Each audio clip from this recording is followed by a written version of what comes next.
The hidden letter.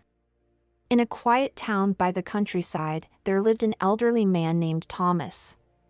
He had spent most of his life working as a schoolteacher, guiding young minds with patience and wisdom. Now retired, he lived alone in a modest house with a small garden, where he grew vegetables and spent his days reading by the window. Though he had no family left, Thomas never felt lonely.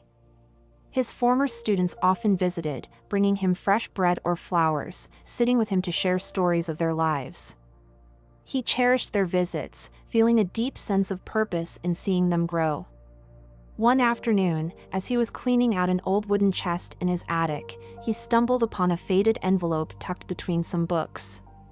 His hands trembled as he recognized the handwriting. It belonged to his late wife, Eleanor.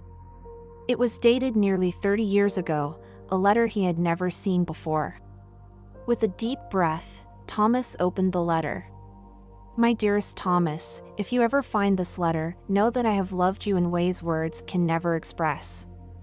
Life is full of changes, but the greatest treasure we have is the love we share with those around us.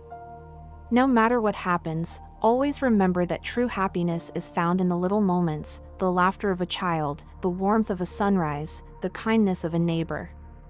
You have always been my happiness, and I hope you continue to share that light with the world. With love, Eleanor." Tears welled up in Thomas's eyes.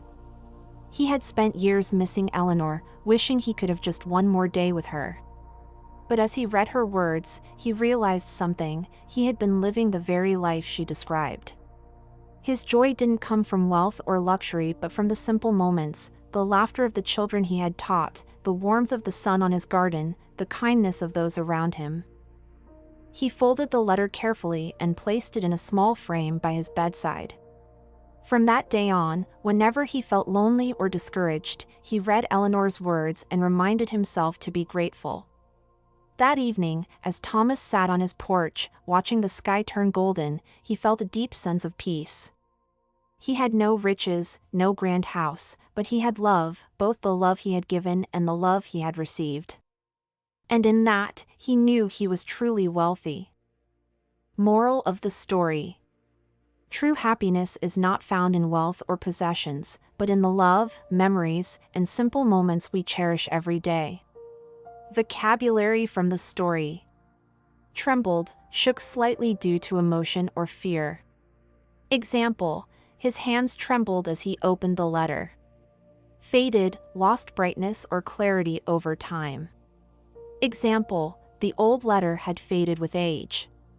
Cherished, held something dear or valuable. Example: he cherished the memories of his late wife. Discouraged, feeling a loss of confidence or enthusiasm. Example: whenever he felt discouraged, he read Eleanor's words. Wealthy, having an abundance of something valuable, not just money. Example: he was wealthy in love and kindness.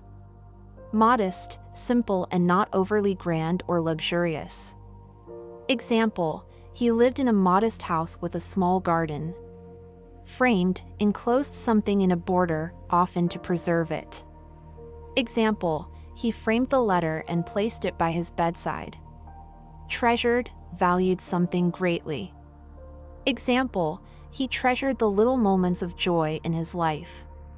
Don't forget to like, share, and subscribe for more content like this. And always remember, true happiness isn't in what you have, but in how you live.